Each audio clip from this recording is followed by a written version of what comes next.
we're here to bring a new type of news show. New insight, new style, and new topics every day. We are News Generation. Bringing news just for you. It's Thursday, August 14th here in Seoul. I'm Lee Soo-jin, and this is News Generation. Joining us today is Ki Kim. Happy Thursday. Happy Thursday, and Yoon Seong is also with us. Happy Thursday. Happy Thursday. And both are here to speak on behalf of people in their 20s and 30s. So it's Thursday, which means we're going to begin with our keyword news, where we look at a story that has been gaining traction over the past 24 hours. And today's keyword is baseball. Kyoto International Senior High School, founded for students of Korean descent, has scored its first victory of the year at the Summer Koshien, Japan's annual national high school baseball championship. With Tuesday's win, this team secured a place in the round of 16 set for August 16th. And thanks to the victory, Kyoto International's Korean language school anthem rang out to celebrate the team's triumph. Having captured its first ever Summer Koshien title last year, expectations are already high for another strong run this season. So Taeyong, are you a baseball fan? How important do you think high school baseball tournaments like the Summer Koshien are for the Korean community in Japan? Well, I'm not usually a big fan of baseball, but this one story I followed closely for years because it's so meaningful and touching as well. Kyoto International School baseball team isn't just a school team. It represents the Korean generations of Korean residents in Japan who have worked hard to preserve their identity despite a lot of challenges. And last year's victory shone a spotlight on the lives of the Zainichi community, descendants of Koreans who came to Japan during the colonial period and endured discrimination while holding on to their heritage. And hearing their Korean language school anthem ring out at Koshien in front of the national audience, it's such a powerful moment, I believe. And it's not just a sports win, but a celebration of pride and resilience. And I truly wish them another strong run this season as well. So like you said, I actually majored in Korean studies in college. So I took some classes on the Korean diaspora in Japan. So I could only imagine, like you said, like what it means for the Korean community there. So what are your thoughts on this, Kim? Well, first of all, I'm a big baseball fan. As a matter of fact, the team that I support for the Korean Baseball League is doing really well this season, so I'm super happy. I'm looking forward to another championship, but at the same time, I went to college in Japan, so I know how it is. Koshien is huge in Japan. It's just like how we get intense for the World Cup. Even for those who don't know the rules for the sports, you would just go and watch and cheer for the Korean national team anyway. And just like that, the whole nation gets into it, and especially with Shohei Ohtani for the LA Dodgers in the Major League. Being a national hero, baseball in Japan is harder than ever. So it was a pretty big news in Japan. And like Taeyong said, it gave some encouragement for Zainichis as well. So real quick then, since you lived in Japan, like how big is this? Because it's for high schoolers, right? Yeah, but then the whole nation gets into it because back then in the early 70s, the 80s, there are not so many entertainment. The same for Korean too, because we have DDP now, but that's where it used to be a Dongdaemun baseball stadium, where we also had a national high school championship there. So it's still big in there. And then in Japan, there's a lot of mangas or comic books that's based on this story. So it's still huge. Right, okay. So Kyoto International Senior High School's victory is more than just a win on the field. It's a moment of pride for the Korean community in Japan. And that concludes our keyword news for this Thursday. And as we head into the final stretch of the week, we're diving into a topic that touches the heart of our national identity and history. It's a moment to reflect on the past, celebrate the present, and look ahead to the future. So let's take a look at the screen to learn more. Tomorrow marks the 80th anniversary of Korea's Liberation Day. It's a day that marks the end of decades of hardship under Japanese colonial rule and celebrates Korea's hard-won freedom and resilience. To commemorate this special milestone, a wide range of events is being held across the country, from historical walking tours and educational programs to exhibitions and cultural performances. Today on News Generation, we will be highlighting some of these meaningful celebrations and exploring what Liberation Day means to Koreans of all generations. So as we just saw in the video, Korea has a day that holds a special place in the hearts of its people, a day closely tied to the nation's history, resilience, and identity. And tomorrow marks Korea's Liberation Day, made even more significant this year as it commemorates the 80th anniversary of the country's independence from Japanese colonial rule. It's a deeply meaningful occasion for many and a moment to reflect on the struggles and sacrifices that shaped modern Korea today. So Ki, could you start by explaining what this day is all about? Sure. So August 15th, the Liberation Day, marks the moment in 1945 when our nation was free from Japanese colonial rule. And apparently tomorrow marks the 80th anniversary. And it's also the day we celebrate the founding of the Republic of Korea, inheriting the legal authority of the provisional government. So from 1910 to 1945, Korea endured a deep suffering of losing our sovereignty under Japan's occupation. And in those years, our forebears risked and they gave their lives in the struggle for the independence. And this is a chapter of history we must never forget. I agree. It's a really important day for us to remember. So how do people in Korea celebrate and commemorate Liberation Day, Seong? Well, as Ki explained, Liberation Day, or 광복절 in Korean, is the most meaningful holidays here in Korea, one of the most meaningful national holidays in Korea. And on this day, people across the nation display the Korean flag or taegukgi, or attend commemorative ceremonies and take part in cultural events that honor the sacrifices of independence activists. And we will talk about them more later on. And beyond the official ceremonies, families might talk about the history with their children. Also, during Independence Day week, schools often hold special lessons or assemblies, and TV channels as well air documentaries or historical dramas or movies that reflect on the road to independence. And for many older Koreans, the day is about remembering hardships and sacrifices. And for younger generation, I think they see it as a moment to express pride and gratitude in ways that resonate with their own lives. And like you said, I think during this time of the year, I tend to look back at like the dramas. There's a lot of like Mr. Sunshine is one. Right. And Kakshita, like Bridal Mass. I always go back and look at it because I think all these shows, they do a good job of showing like the courage and sacrifice and resilience that really represents. And there are a lot of great movies as well, like Amsal Assassination. That's a good one. 밀정, The Age of Shadows. Yeah, I think they're probably going to air it, I'm guessing, over the holidays. Yes. So to learn more about the significance of this day, we'll be speaking with a descendant of a Korean independence activist who played a role in the nation's fight for freedom. They'll share their family story and what Liberation Day means to them today. That conversation will be coming up right after the break, so don't go anywhere.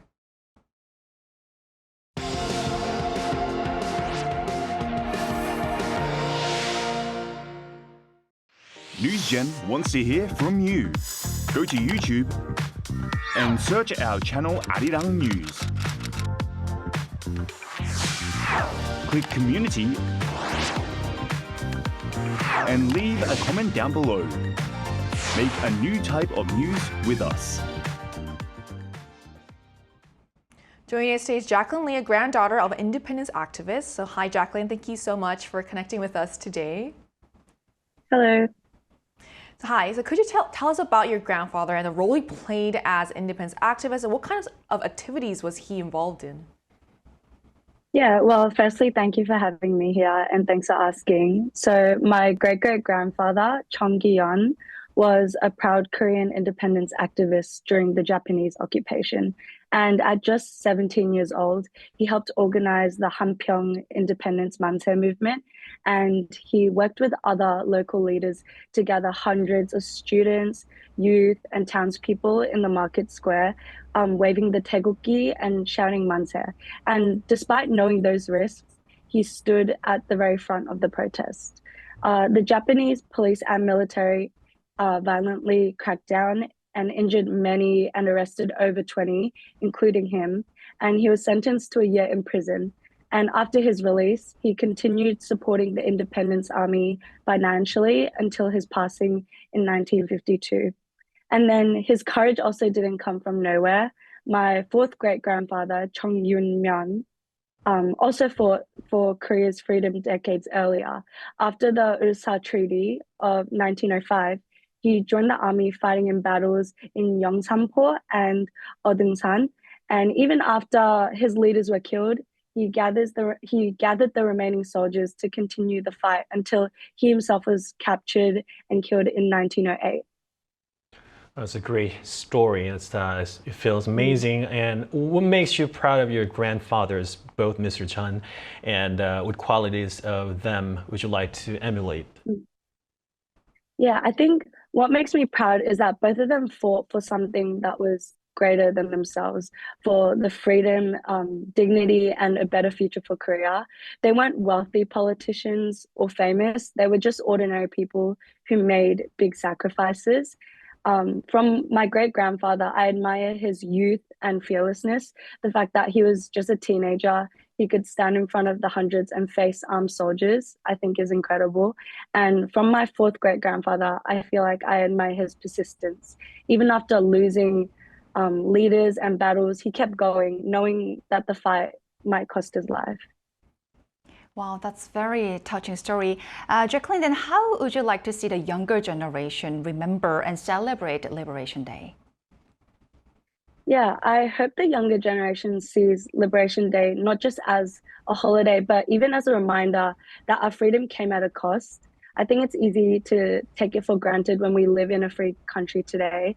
And I'd just love to see young people learn more about the personal stories of independence activists and not just the names in the textbooks, but the human courage that was behind it. Celebrating Liberation Day can mean visiting memorial sites, attending cultural events, learning traditional songs, or even sharing family histories like I am now. But most importantly, I think it's about carrying forward the values our ancestors fought for, like justice, unity, and compassion, and making sure those values shape the Korea of the future. All right, thank you so much for sharing your story with us today. Thank you. Thanks for having me. So we just spoke with a proud descendant of an independence activist who shared personal stories about her grandfather's courageous fight for Korea's freedom. It was a powerful reminder of the sacrifices made for the country that we know today. So we hear that young people are finding their own ways to mark the occasion. So what are some of the trends you're seeing, Ki? So while the older generations, those step closer to the actual history, may feel a deeper connection. Like my aunt who lives in California right now, she was born in 1945. So my grandma used to call her 해방둥이, meaning the kids of liberation, right? But then many in the MZ generation, younger generation, may have less interest or awareness. Yeah, even so, young people still find their own ways to remember and recognize this day. Some post a 태극기 or the national flag of the Republic of Korea emoji on social media, and others share short videos reflecting on the meaning of the Liberation Day. And recently, with the advances in AI, we've seen a surge in AI-generated videos recreating the voices and images of independence activists, the creation that are now widely shared online. We had a wall screens here in Arirang building next to the elevator and inside the elevator, and time to time those AI re-engineered pictures that you see right now of the activists show up. It makes us sad yet happy at the same time, because like you see right now, we've never seen these activists smile. So it kind of things that we don't normally see. So it's happy to see them smile, but at the same time reminds of the sad history. So it's an ambiguous feeling that we have there. Yeah. And like you pointed out, like seeing them reimagined kind of makes them more real to us instead of just seeing them in history textbooks as well. So do you know of any other unique or creative ways that the younger generation is choosing to celebrate this day's hail? Yes, and first of all, I found it really interesting how the younger generation is turning this historic day into something that feels fresh, interactive, and even a bit playful. And one example this year is Bucheon 나라 사랑 Challenge, organized by Bucheon City for the 80th anniversary of Liberation Day. And it was a 3-week Instagram dance challenge created in collaboration with a popular dance YouTuber who also teaches at an elementary school. And the choreography is short, simple, and fun, so many people were able to join. And the winners also got prizes for that. And it's a good motivation. Yes. And speaking of dance, in 2023, there was also a Shall We Dance challenge, which reimagined the original Liberation Day song with a catchy beat and dance moves as well. And another example is this year's 태극기 challenge on a popular messaging platform here in Korea. Instead of simply raising a flag at home, people could decorate their profile pictures with 태극기 or join a digital scavenger hunt to find historic independence sites on a mobile map application. And each completed mission triggered a donation to improve the housing of descendants of independence fighters. And I think these trends show how the younger generation isn't just remembering history, but they are reshaping how it's celebrated. And also, I'd love to see more of this kind of challenges in the years to come, because I believe they are a great way to keep history alive and bringing people together. I agree, and I kind of hope that a lot of celebrities or idols take part in this too. Right. So Seyoung, could you walk us through some of the key events and celebrations planned across the country this year for Liberation Day? What can people expect to see and experience during these commemorations? Sure. Here in Seoul, the city is hosting a variety of programs this year, and the highlight is the 80th anniversary bell ringing ceremony at Boshingak in the heart of the city, starting at 11:30 a.m. on August 15, and visitors can hear the powerful sound of the Bell of Freedom echo through downtown and even watch distinguished guests, including the mayor of Seoul and descendants of independence fighters, some from overseas, and take part in the ringing. And this year, the ceremony will be bigger than ever, with 12 participants ringing the bell 33 times as symbolic performances, a large-scale citizen chorus of over 230 people in a special musical gala show called The Flame of Joseon. And there's no admission fee, and it's open to the public, so I highly recommend you check it out. And other events include special exhibitions at the Seoul Museum of History, an art exhibition at the Seoul Museum of Art running through October, and a 태극기 history photo exhibition at Nodel섬 Island until this weekend. So altogether, these programs invite citizens to remember history while also celebrating the freedoms they enjoyed today. So you walked us through a good variety of online challenges and also Right. events. Are there any that you're kind of interested in attending? I'd love to attend the bell ringing ceremony, I Boshingak see. one, but I'm not sure if I'll be able to bring my two kids there because it's going to be really crowded. But some exhibitions are running until October, so I might go check it out later on. So Boshingak, actually, they ring the bell at the end of the year and like to mark the beginning of a new year. And I think you're right. Like I think if anyone wants to attend, a good tip would be to go early to prepare. Right. To get a good Yes. seat. So are there any other celebrations or activities that might be especially good for families to check out? Maybe some events are especially kid-friendly or offer something meaningful for people of all ages? Sure, before going there, if you're planning to go to Boshingak, the best way is to get on a cafe 4 or 5 hours before actually the show Right. starts. Then you can actually, there's a lot of cafes that can overlook the Boshingak Pavilion. Because I was once there in my early 20s to watch the New Year coming in. It was super crowded. So yeah, there's probably a better way to go to a And cafe. bringing a If you car have is kids. not a good idea, right? Yeah, because if you have kids, that's why I'm asking you, if you go to a cafe is probably better. And until the 16th, various hands-on programs are being held, from drawing the 태극기, the national flag, at Unhyungung Palace, that's located in Jongno, the middle of Seoul, making 태극기 and learning about its meaning at the Seoul Foundation for Arts and Culture, and sketching our cultural heritage at the Hansong Baekje Museum, which is located in Jamsil, that's the eastern part of Seoul. At Unhyungung Palace, there's also fusion Korean traditional music along with jazz performance. At Unhyungung, our program, Our Sound Pungyu, will feature the fusion 국악 ensemble Hanum and the jazz group Romantic Night, presenting pieces that resonate with the spirit of the Liberation Day. In the meantime, at the Seoul Foundation for Arts and Culture, a Korean language musical titled Train Number 37, a joint creation by artists from Seoul and Kazakhstan, will be staged. The work pays tribute to the lives of ethnic Koreans who were forcibly relocated to Central Asia in 1937 under Stalin's order. It preserved their sense of community and identity. It also captures the determination and longing for independence that linked Seoul and Central Asia a century ago. Following Seoul performance, the production will go to tour in Almaty, Kazakhstan, and Tashkent, Uzbekistan. And there are also many education programs and performances specially designed for children, and most of these require advanced registration, mostly free of charge, and it's the best to check ahead before you go. So there's a lot of things to look forward to. Like you mentioned Boshingak, you gave us a really good tip. I mean, the energy there is also really good as well. Right. But I think of the things that you just mentioned, I think I love musical performances. Exactly. The thing you mentioned about like the 국악 team teaming up with the jazz team also sounds really interesting as well. Right, looking at those collaboration, two different culture of music, joining together in the back of, right in front of the Unhyungung Palace. The Unhyungung Palace is so beautiful. So it's another meaningful, and then another meaningful event because Unhyungung is right next to the Japanese embassy as Right. well. Oh, so right. it kind of, gives a lot of things to think about. Oh, there's a lot of things to think about and to look forward to, I guess. So this year marks the 80th anniversary of Liberation Day, as we mentioned in the beginning of the show, and it's a significant milestone in Korea's history. So to wrap up our discussion today, so how do you think people across the country can spend this day in a meaningful and reflective way? Are there ways you'd suggest that help connect with the spirit of the day, Seong? Yeah, 80 years is a milestone that invites both a celebration and reflection. I think the most meaningful way to spend this day is to make sure we truly understand our history and keep learning about it over time. And recently, I saw a news interview where the teachers expressed their concerns that many young students these days openly expressed distorted views of history, and that's because the students had limited opportunities to learn about the accurate history, but it's also too easy to run into wrong information online, right? So that's the problem these days.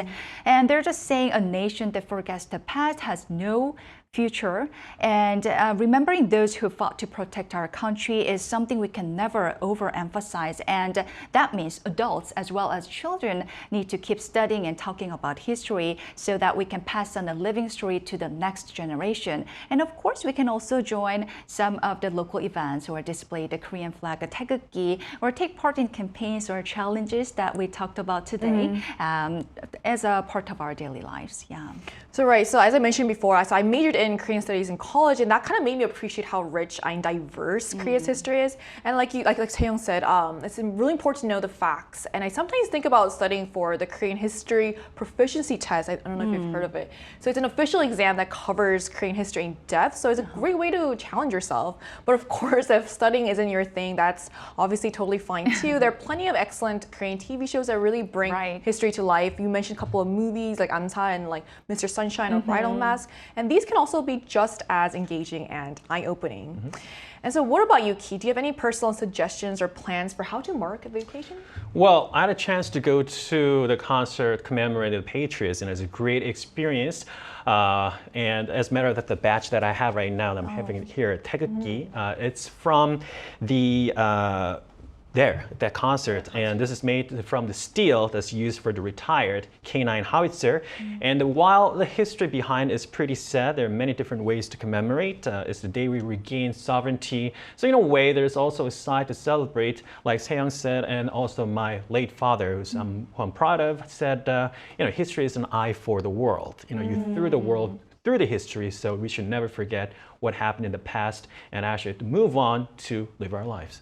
Yeah, I'm really glad you decided to wear that pink today. It's really meaningful. Thank So you. as we've heard today, Liberation Day is not just a day on the calendar. It's a time to remember the courage and sacrifices of those who fought for Korea's freedom and to reflect on what that freedom means for all of us today. So whether it's through family gatherings, community events, or personal moments of remembrance, it's a chance to connect with history and each other. And with so many events and celebrations taking place across the country, we hope you find meaningful ways to honor this important day and connect with the spirit of liberation and unity that it represents. And we're also conducting a program survey that includes News Generation until August 17th to better meet our viewers' expectations. So please visit us at www.arirang.com or on the Arirang TV mobile app to share your valuable feedback. And by participating, you'll also have a chance to win Bluetooth earbuds and exclusive K-pop merchandise. And this brings us to the end of today's episode of News Generation. We won't be airing tomorrow because of Liberation Day, but we'll be back on Monday at 10:30 a.m. Korea time. A big thanks to Ki. Thank you. Thank you for coming in, and Taehyung. Thank you for having me. And to all our viewers, thank you so much for watching, and we hope you have the best day. We are News Generation.